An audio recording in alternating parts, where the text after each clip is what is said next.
पीले दांत वाली बहू। रंजना कभी ब्रश नहीं करती थी। उसे कितनी बार उसके माँ बाप ने डांटा, लेकिन उसका कोई असर उस पर होता ही नहीं था, जिस कारण से उसके दांत पीले पीले हो जाते हैं। शादी के बाद अरे बहू, वैसे तो तुझ में कोई कमी नहीं है, पर तेरे दांत इतने पीले कैसे हैं बेटा? कैसे मतलब? कोई सर्जरी थोड़ी ना कराइए। वो तो क्या नाम, मैं ब्रश नहीं करती थी तो पीले हो गए। अब क्या करूं? आप कहें तो लाल करवा लूं या फिर काले? यार ये क्या है, क्यों माँ से लड़ रही हो? लड़ रही हूँ?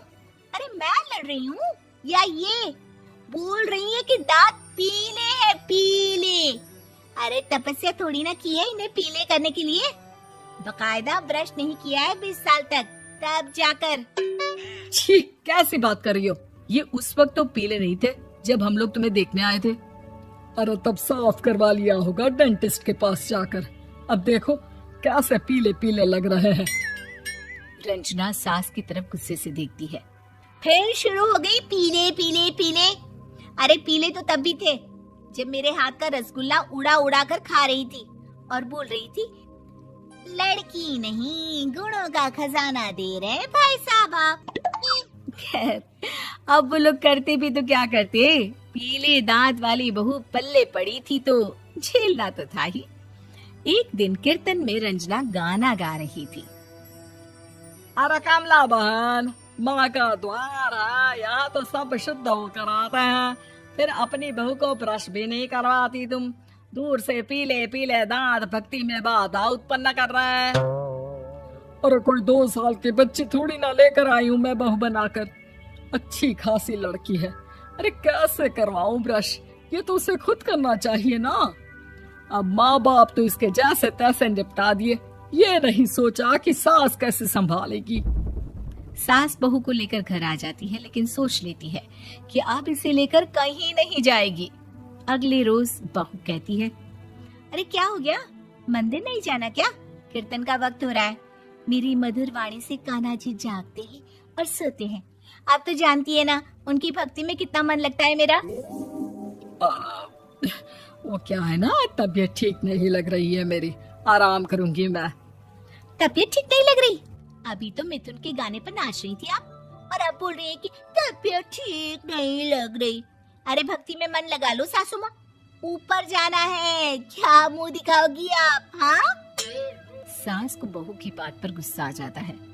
मैं क्या मुंह दिखाऊंगी, इसकी चिंता तो ना कर, समझी? अपने मुंह की चिंता कर, जो ये पीले पीले दांत लेकर हर जगह पहुंच जाती है। पता है लोग कितना मजाक बनाते हैं। ना जी ना, मैं नहीं जाना कहीं तेरे साथ। तो ये बात है। कोई ना, मत जाओ, मैं अपने कमरे में ही बैठकर भक्ति कर लूंगी। ऊपर वाला दांत थोड़ी ना देखता है, मन देखता है, भावना देखता है। और अरे बस बस, तू सब कुछ दिखा, बस ये सफेद चमकदार दांत ना दिखाना किसी को, है? जा यहाँ से। बहू को सास की बात का कोई फर्क नहीं पड़ता, वो तो जैसी थी वैसी ही रह जाती है। सुबह नहाकर किचन में खाना बनाना, फिर खाना खाना, कीर्तन भजन करना और सो जाना। एक दिन, माँ जी मैं सहेली के घर जा रही हूँ, शाम को लेट आऊंगी। हाँ, तो जाना, मैंने कौन सा तेरी आरती करनी है घर पर बैठकर। रंजना सहेली के घर जाती है, जहाँ वो पार्टी में जाने की तैयारी कर रही होती है। अरे शिखा, कहाँ जाने की तैयारी कर रही है? मैं गलत वक्त पर आ गई क्या? अरे नहीं यार, उल्टा सही वक्त पर आई है। मैंने ये साड़ी और ज्वेलरी निकाली है यार, शाम को इनके ऑफिस की एक पार्टी में जाना है। बताना कैसा लग रहा है ये सब? नहीं यार, इस ड्रेस के साथ तो वो वाली ज्वेलरी अच्छी लगेगी। हाँ सही बोल रही है, मैंने ध्यान ही नहीं दिया। वैसे तो हमेशा से मस्त फैशन सेंस रखती है। तो बड़ा जाती होगी ना पति के साथ पार्टी में। रंजना कुछ नहीं बोलती, बस सोचती है कि यार काश ये बात सही हो जाती, पर मैं क्यों नहीं जाती पार्टी में? क्या इन लोगों की कोई पार्टी होती नहीं होगी? रंजना घर आती है और रात में पति से सवाल करती है, एक बात बताइए, आप मुझे किसी पार्टी में क्यों नहीं ले जाते? क्या आपके यहाँ ऑफिस में पार्टी नहीं होती? पति बेचारा क्या कहता कि दांत पीले हैं तुम्हारे इसलिए। अरे कोई पार्टी होती नहीं हम लोगों के ऑफिस में, तो कहाँ से लेकर जाऊं? और मार्केट, मॉल, कहीं वीकेंड घूमना, कहीं तो। अरे यार, सारे हफ्ते में एक छुट्टी मिलती है, तो सोचता हूँ कि आराम ही कर लूं। क्यों? रंजना मन मार के रह जाती है। पहले कभी सास के साथ मंदिर जाया करती थी, लेकिन वो भी सास ने ले जाना बंद कर दिया। घर बैठी बैठी रंजना बोर हो जाती है। तभी उसे आइडिया आता है और वो मायके जाने का सोचती है। सासू माँ, 2 दिनों के लिए मम्मी के घर जा रही हूँ। अच्छा अच्छा, ठीक है, आराम से जा। और हाँ, माँ से कुछ अच्छी आदत सीख कर आना कि कैसे शरीर के हर भाग की तरह दांतों की सफाई भी जरूरी होती है, समझी? शुरू हो गई ना आप। वो लोग आपकी तरह नहीं है कि छोटी छोटी बात का बतंगड़ बना दे। उन लोगों के लिए मैं मायने रखती हूँ, ना कि मेरे पीले पीले दांत। रंजना माँ को बिना बताए उन लोगों को सरप्राइज देती है, लेकिन जैसे ही वो दरवाजे पर पहुंचती है, अंदर देखती है कि घर वाले कहीं जा रहे होते हैं।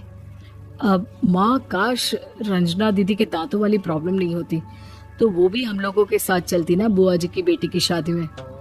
हाँ बेटा, लेकिन अब उसे कौन समझाए कि उसको उसके पीले दांत नहीं दिखते, लेकिन उसके आसपास के लोगों को कितना एम्बैरेसिंग फील कराते हैं। मुझे तो कितनी बार उसके स्कूल की टीचर ने शिकायत की कि उसके साथ कोई लड़की बैठना भी नहीं चाहती, और ना ही कॉलेज में कोई उससे बात करना चाहता था। लेकिन पता नहीं क्यों उसे ये बात समझ में ही नहीं आती। कोई कमी नहीं है उस लड़की में, बस यही कि दांत पीले हैं। वो तो भला हो जीजा जी और उनकी माँ का, जो दीदी को जैसी है वैसे ही रखा हुआ है। रंजना को अपने घर वालों की बात सुनकर बहुत दुख होता है। वो सोचती है कि वो क्या करे, लेकिन फिर वो सीधा डेंटिस्ट के पास जाती है, अपने दांत चमकाती है और कसम खाती है कि वो रोज ब्रश करेगी। अरे क्या हो गया? तुम तो 2 दिनों के लिए गई थी ना। पर कोई ना, अच्छा है, चलो आ गई तो। रंजना सास के सामने आकर खड़ी हो जाती है और पूरी स्माइल करती है, उसके चमकदार दांतों को दिखाती हुई। हैं? चले मंदिर? माँ, मुझे माफ कर दीजिए, मैंने आप लोगों को बहुत एम्बैरेसिंग फील करवाया। मैं आज से रोज ब्रश करूंगी। वकील बहू जनक पेशे से एक बहुत अच्छी वकील थी, लेकिन कहते हैं ना, बहू कितनी भी बड़ी तोप क्यों ना हो, सास के सामने तो भीगी बिल्ली ही होती है। अरे जनक, क्या बात है? आज रोटी नहीं मिली अभी तक। ये तेरा कोर्ट नहीं है जो आज फैसला ना हुआ तो कल की तारीख मिल जाए। रोटी तो रोज वक्त में चाहिए। हाँ माँ जी, रोटी तो कब की बन गई। मैंने आपको कहा तो खाना खाने के लिए, आपने शायद सुना नहीं होगा। ओहो, जज नहीं हूँ मैं तेरे कोर्ट की, सास हूँ सास।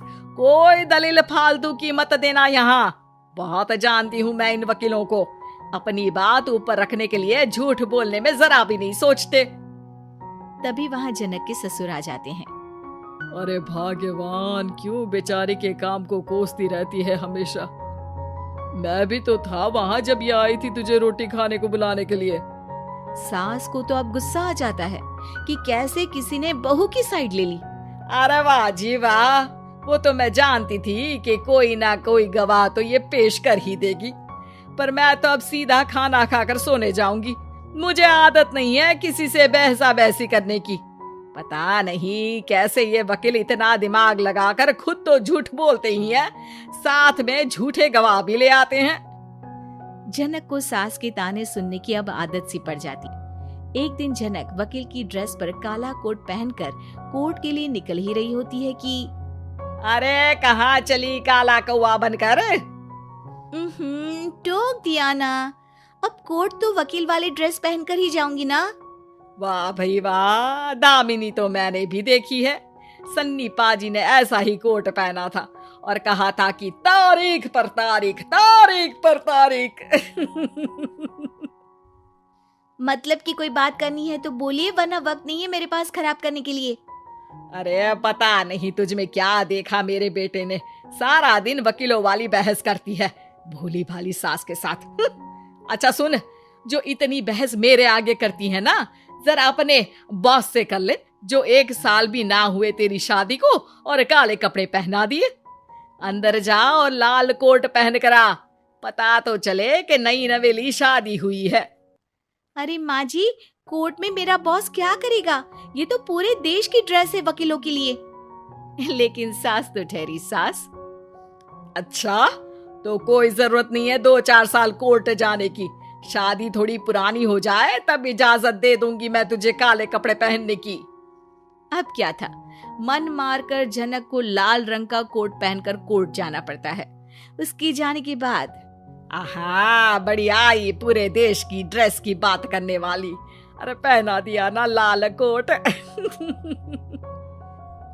अब सास आए दिन या तो जनक को उसके काम का ताना देती या फिर उसका काम छुड़वा देने की धमकी। तंग आकर एक दिन जनक पति से कहती है, मैं सोच रही हूँ कि कोर्ट जाना बंद ही कर दूं। अरे क्यों यार, इतना अच्छा करियर है, क्यों छोड़ने की सोच रही हो? अरे लाल रंग का कोट पहनकर जाना पड़ता है। हर बात पर सास ताना देती है कि वकील तेज होते हैं, सवाल जवाब करते हैं, झूठी दलीलें देते हैं। अरे तो ठीक है ना, वो जो कहती है अपनी समझ से कहती है, लेकिन तुमको तो पता है ना कि सच्चाई क्या है। जनक को पति की बात से हौसला मिलता है कि तभी घर पर कुछ लोग आ जाते हैं। अरे आइए पंच साहब, कैसे आना हुआ? अरे भाई साहब, सुना है कि आपकी बहू वकील है। तभी वहाँ सास आ जाती है। हाँ है तो, लेकिन क्या हुआ, फिर कहीं बहस कराई क्या? अरे हम तो खुद दुखी है उसके व्यवहार से। अरे भाभी जी, आपको तो पूरा मोहल्ला जानता है कि आप कितना बोलती है। फिर हम यहाँ बहू रानी की कोई शिकायत नहीं बल्कि अपनी परेशानी लेकर आए हैं। ससुर जी खुश हो जाते हैं। हाँ, मैं अभी बहू को बुलाता हूँ। जनक वहाँ आती है, सबको नमस्ते करके बैठ जाती है। बहू रानी, हमारे गांव में बड़ी मुसीबत आ गई है। अब तो पूरे गांव की जिम्मेदारी मानो तुम्हारे कंधों पर है। अरे ना ना, इससे तो घर की जिम्मेदारी पूरी नहीं होती, ये गांव की जिम्मेदारी क्या लेगी? भाभी जी, आप चुप हो जाओ, यहाँ पढ़े लिखे लोगों की बात हो रही है। आप जाओ, जरा रसोई से सबके लिए चाय लेकर आओ। मैं कॉफी लूंगी। हाँ हाँ, वकील साहिबा के लिए कॉफी। सास सर पैर सब पटक कर वहां से निकल जाती है। बहू, गांव में पानी नहीं आ रहा है, पड़ोसी राज्य ने हमारा पानी रोक रखा है।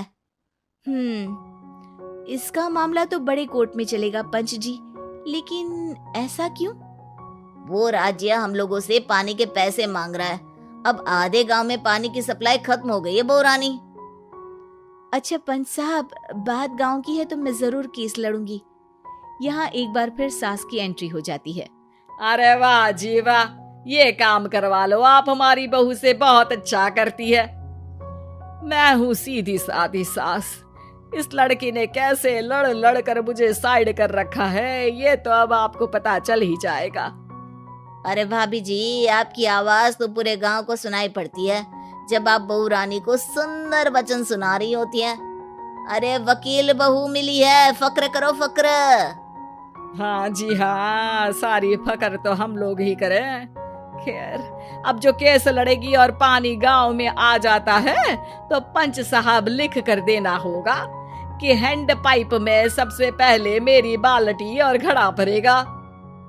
अरे फिर तो हम बहू रानी के नाम पर घर पर ही सप्लाई दे देंगे, लेकिन ये इतना आसान नहीं है।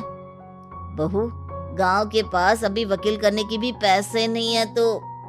अरे पंच साहब, ये मेरे गांव का मामला है, मैं आपसे एक भी पैसा नहीं लूंगी। सास को बहू की बात पर गुस्सा आ जाता है, लेकिन सबके जाने के बाद जनक मन लगाकर गांव की परेशानियों को दूर करने में लग जाती है और वो दिन भी आता है कि जनक केस जीत जाती है। अरे आज तो प्लम्बर आकर घर तक पाइप लगा गया है, खुश हो जाओ, मेरे कारण तुम लोगों को घर के अंदर ही पानी मिल जाएगा। सास बहू सहेलियां। शिवानी एक बहुत अच्छी लड़की थी। उसकी शादी अभी से होती है, जिसके परिवार में सिर्फ एक माँ ही होती है। शिवानी, माँ ने बहुत हिम्मत और मेहनत से मुझे पाला है, पूरी जिंदगी मेहनत की और मुझे इस लायक बनाया। शादी के बाद मेरी तुमसे सिर्फ यही रिक्वेस्ट है कि तुम उन्हें अपनी माँ की तरह ही मानना। तुम टेंशन ना लो, तुम्हें शिकायत का कोई मौका नहीं मिलेगा जनाब। ऑफिस में अभी का दोस्त कहता है, अरे यार जोर की नींद आ रही है, मन कर रहा है सो जाओ। अरे क्यों, क्या हुआ? रात में क्या कर रहा था हाँ? जो अब नींद आ रही है। अरे यार समझ ले, घर जाने का मन ही नहीं करता। जाते ही माँ पकड़ लेती है बीवी की बुराई, और फिर कमरे में बीवी करती है माँ की बुराई। समझ में नहीं आ रहा क्या करूं यार। ना सुनो तो मुसीबत, सुनो तो मुसीबत। हाँ यार, मेरी भी नई शादी हुई है। मैंने तो शिवानी को साफ साफ कह दिया है, भाई कुछ नहीं करोगी तो चलेगा, पर माँ की इज्जत हमेशा करना। अरे यार माँ को भी समझा देना, क्योंकि गलती हमेशा बीवी की नहीं होती है। खैर दिन बीतते हैं। अभी एक दिन शाम को जल्दी घर पहुंचता है कि घर में ताला लगा होता है। अभी माँ को फोन करता है। अरे बेटा, ये शिवानी जबरदस्ती पार्क में ले आई है। बोल रही थी कि माँ वॉक किया करो, नहीं तो घुटने जाम हो जाएंगे। अरे वो तो अच्छी बात है ना माँ, लेकिन मैं घर आ गया हूँ। अरे सामने पड़ोसी के घर चाबी दे दी है, जरा अंदर जाकर चाय चढ़ा देना। मैं और बहू आ रहे हैं, वो भी वॉक करके थक गई होगी ना। कहीं तू उसे ना बोल देना कि चाय बना दे। वाह माँ, बहू के आते ही बेटे को भूल गई। ठीक है, चढ़ा देता हूँ चाय, आकर छान लेना। सास बहू मजे से घर आते हैं। अरे अभी चाय बना दी हो तो ला दे जरा। माँ जी ये ज्यादा हो जाएगा, आप हाथ मुंह धो लीजिए, मैं लाती हूँ तीनों के लिए चाय। अरे बहू, रात की सब्जी मुझे दे देना, मैं बैठ कर काट देती हूँ। तू जा, आज तेरा पति जल्दी आ गया है तो कहीं घूम कर आ। माँ तू भी चलना, साथ में चलते हैं। कई दिनों से तू भी तो नहीं गई कहीं। हाँ माँ चलो ना। अरे नहीं, वो तेरी चाची आ रही है, वो कभी भी आ सकती है, तो मैं घर में ही रुक जाती हूँ। ठीक है माँ, हम दोनों होकर आते हैं। दोनों पति पत्नी घूमने निकल जाते हैं, लेकिन लौटने में उन्हें काफी रात हो जाती है। सुबह, अरे बहू जरा अपनी चाची सास से भी तो मिल ले। मैं तो शाम को आ गई थी, मुझे क्या पता था कि तुम दोनों रात भर घूमते हो। बेचारी सास को घर में अकेला छोड़कर। अरे नहीं, मैंने ही तो बोला था जाने को, लेकिन ये नहीं पता था कि ये लोगों को आने में इतनी देर हो जाएगी। शिवानी को सास की बात थोड़ी बुरी लगती है, लेकिन वो कुछ नहीं कहती। माँ जी ये लीजिए, सब्जी काट दीजिए, मैं नाश्ते की तैयारी कर रही हूँ। अरे थोड़ा जल्दी जल्दी हाथ चलाना सीख जा, तेरी सास बता रही थी कि तू कैसे हर काम में ढीली है। शिवानी को ये तो पता था कि सास उसे ये कहती है, लेकिन वो ये बात चाची सास से भी कह देंगी, वो शिवानी नहीं जानती थी। हाँ चाची, किसी में कुछ अच्छाई होती है तो किसी में कुछ। कई बहुएं ढीली नहीं होती, लेकिन कुछ ज्यादा ही तेज होती हैं। अब आपकी बहू नेहा को ही देख लीजिए, माँ जी बता रही थी कि अरे बस बहू बस। नहीं क्या बस? अरे क्या बात करते रहते हो तुम लोग मेरी बहू नेहा के बारे में, जरा बताओ तो। अरे वो पूरा काम करती है, बैठे बैठे नाश्ता खाना सब देती है, तेरी तरह नहीं। मम्मी जी सब्जी काट दो, हमें आने में रात को देर हो जाएगी मम्मी जी। शिवानी को गुस्सा तो बहुत आता है, लेकिन वो कुछ नहीं कहती। चाची सास के जाने के बाद शिवानी तैयार होकर पार्क में वॉक को निकल जाती है। वो सास को कुछ नहीं पूछती, ना ही आने के बाद साथ में बैठकर चाय पीती है, और ना ही अब सब्जी काटने देती। कितना बुरा लग रहा है, शिवानी नाराज हो गई है। पहले तो शिवानी कितने अच्छे से बात करती, हंसती रहती और हमेशा मेरे साथ बैठी रहती थी। वहीं शिवानी अभी से कहती है, यार तुम्हारी माँ के लिए ना जितना भी कर दो कम है।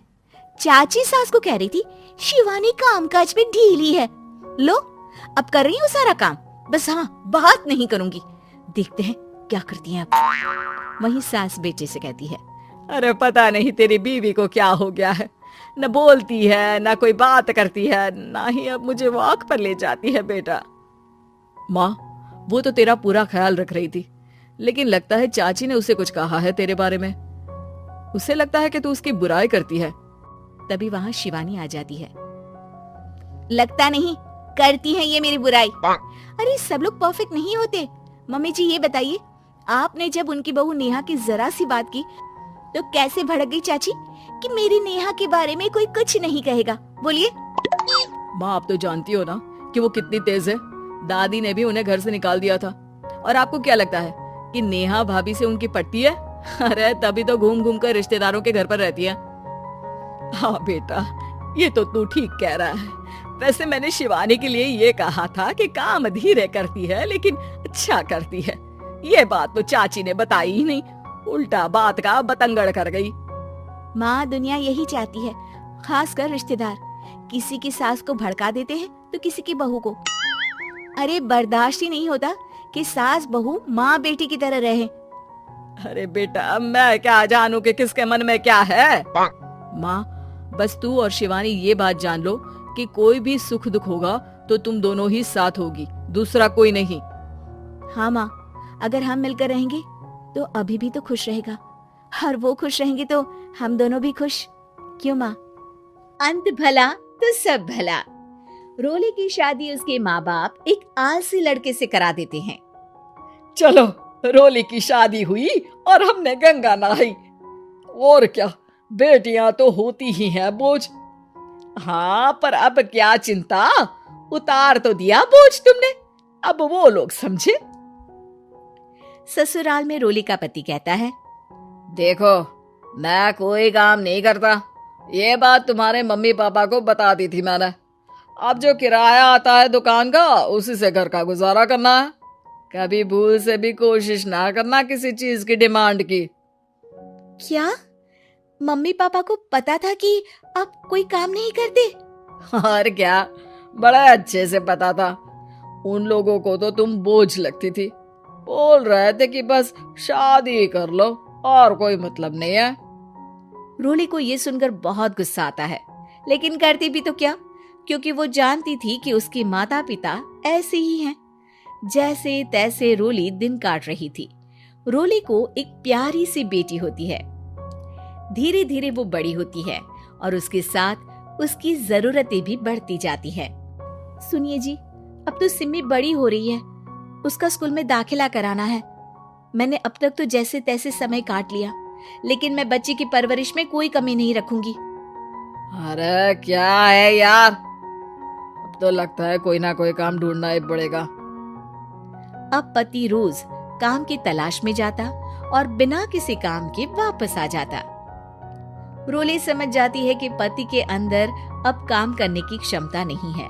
वो बेटी को उच्च शिक्षा देने के लिए कुछ करना चाहती थी, लेकिन करती तो क्या करती। एक दिन रोली की सहेली कहती है, रोली, मेरी कोई औलाद नहीं है। अगर तू मेरी औलाद को जन्म दे तो मैं तुझे तेरे मुंह मांगे पैसे दूंगी। अरे, तेरी औलाद को मैं कैसे जन्म दे सकती हूँ? सरोगेसी से।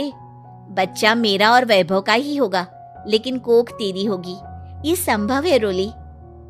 रोली कुछ सोचकर कहती है, मुझे मंजूर है, लेकिन मैं इसका 2 लाख रुपया लूंगी। अरे कोई बात नहीं, मुझे मंजूर है। रोली खुश हो जाती है कि एक बच्चा पैदा करने का उसे 2 लाख रुपया मिलेगा। वो घर आकर पति को बताती है, वो भी खुश हो जाता है। अब क्या था, डॉक्टर के पास जाकर सहेली का बच्चा रोली की कोख में पलने लगता है। मुझे 20,000 चाहिए मेरे बेटी के एडमिशन के लिए। हाँ हाँ ठीक है, मैं उसके एडमिशन से लेकर सारे खर्चे उसके अकाउंट में डाल रही हूँ। रोली की बेटी का एडमिशन हो जाता है। रोली को लगता है कि वो अब सब कुछ ठीक कर देगी। दिन और महीने आगे बढ़ते हैं। अब एक दिन, एक बात कहूँ जी, काश इस बच्चे को मैं रख पाती। मैं अब इससे काफी जुड़ गई हूँ। अरे यार, पता नहीं किसका बच्चा है, अपने पास है ना अपनी मुन्नी। हाँ, लेकिन अब मैं भी इस बच्चे से जुड़ाव फील करने लगी हूँ। लेकिन मैं ये जानती हूँ कि ये मेरा बच्चा नहीं है। दोनों की जिंदगी ठीक चल रही थी, लेकिन कहते ना कि सुख का पल ज्यादा लंबा नहीं होता। एक दिन रोली की सहेली का फोन आता है। रोली, मुझे अब ये बच्चा नहीं चाहिए, मैं अपने पति को छोड़ रही हूँ। अरे लेकिन मुझे पैसों की जरूरत है, बच्चा तुम्हारा है, मैं क्या करूंगी? सहेली बिना कुछ बोले फोन काट देती है, फोन स्विच ऑफ कर देती है। लेकिन रोली के जीवन का तूफान यहीं नहीं रुकता। रोली, मैं इतना भार नहीं उठा सकता, आज पढ़ाई का पैसा मांग रही हो, कल को शादी, कॉलेज और पता नहीं क्या क्या। मैं तुम्हें छोड़ रहा हूँ, अपनी बच्ची उठाओ और निकलो इस घर से। अरे पर मैं कर तो रही हूँ ना बच्चे के लिए काम, आप आराम से रहिए ना। क्या काम कर रही हो? देख रहा हूँ मैं। ये छोटा शहर है, यहाँ लोगों को बात बनाते वक्त नहीं लगता। तो मैं क्या करूँ? ज्यादा पढ़ी लिखी नहीं हूँ, कैसे घर के खर्चे चलाऊं? और आप तो काम करना ही नहीं चाहते। हाँ, ना चाहता हूँ और ना ही करूँगा। रोली को पति की बात पर काफी गुस्सा आ जाता है। ठीक है, अगर मेरे जीवन में संघर्ष ही लिखा है तो वही सही। इस वक्त पति होने के नाते आपको मेरा साथ देना चाहिए था, लेकिन नहीं, आपने तो इस हाल में मुझे घर से बाहर निकालने की बात कह डाली। देखो, ये सारी फालतू की बातों के लिए वक्त नहीं है मेरे पास।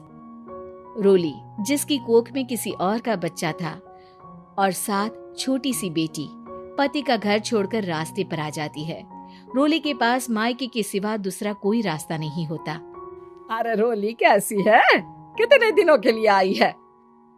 हमेशा के लिए माँ। वो माँ को सारी बात बता देती है। ओए लड़की, इतनी हिम्मत का काम कर लिया? अरे ना ना, यहाँ कोई जगह नहीं है। तुम तो अपना बोरिया बिस्तर उठाओ और निकलो यहाँ से। रोली के पास अब मायके का रास्ता भी नहीं बचता। वो चुपचाप बच्ची को लेकर जा रही थी कि उसे दर्द होता है और वो डॉक्टर के पास चली जाती है और फिर वहां वो एक प्यारे से बेटे को जन्म देती है। कितना प्यारा है, कितने अभागे हैं इसके माँ बाप जो इसके पैदा होने पर भी नहीं है। तभी वहां डॉक्टर आ जाती है। रोली, बच्चे के पिता तुमसे मिलना चाहते हैं। आपका बहुत बहुत शुक्रिया। मैं इस बच्चे को पालूंगा, भले ही इसकी माँ ने इसे छोड़ दिया हो, पर मैं अपनी जिम्मेदारी निभाऊंगा। तो क्या आप मुझे इसके पैदा करने के लिए जिन पैसों की बात हुई थी वो भी देंगे? हाँ, और साथ ही आप चाहे तो मेरे घर में रहकर मेरे बच्चे की देखभाल भी कर सकती हैं। मैं उसके लिए आपको सैलरी दे दिया करूंगा। रोली को लगता है कि जैसे भगवान ने उसके लिए सुकून का रास्ता खोल दिया। वो अब मुकेश के साथ उसके घर चली जाती है, जहाँ रहकर वो उस बच्चे की देखरेख करती है। अब मुकेश के घर को रोली अच्छे से संभाल लेती है। उसके लिए खाना बनाने से लेकर बच्चों की देखभाल और घर की देखरेख। धीरे धीरे मुकेश को रोली से प्यार हो जाता है। रोली, तुम्हारी बेटी और मेरा बेटा बिल्कुल भाई बहन की तरह साथ रहते हैं। हाँ, आखिर है तो एक ही कोख के बच्चे, अटैचमेंट तो होगा ही ना। रोली, तुमने घर और मुझे दोनों को संभाल लिया। ये तो मेरा काम है। आपने भी तो मुझे छत दी जिससे मैं अपनी बेटी की पढ़ाई और भविष्य के लिए पैसे जोड़ सकूं। रोली, क्या तुम मुझसे शादी करोगी? अब मैं जानता हूं तुम्हारी भी शादी कुछ खास अच्छी नहीं रही। रोली को मुकेश की बात ठीक लगती है। वो उसे हाँ बोलने की सोच ही रही होती है कि उसके पहले पति का फोन आ जाता है। रोली, मैं बहुत परेशान हूँ, मेरा एक्सीडेंट हो गया है, मैं चाहता हूँ तुम वापस आ जाओ। रोली को पुराने पति की चिंता होने लगती है। वो सोचती है कि वो क्या कर रही थी। हाँ ठीक है, मैं आ रही हूँ। हाँ रोली, आ जाओ, लेकिन बच्ची को कहीं हॉस्टल में छोड़कर आना, क्योंकि मैं नहीं चाहता कि हम लोगों के बीच फिर से वो सारी बातें हो। रोली को समझ आ जाता है कि पति आज भी सुधरा नहीं है। वो पति के पास जाने से इनकार कर मुकेश को हाँ कर देती है।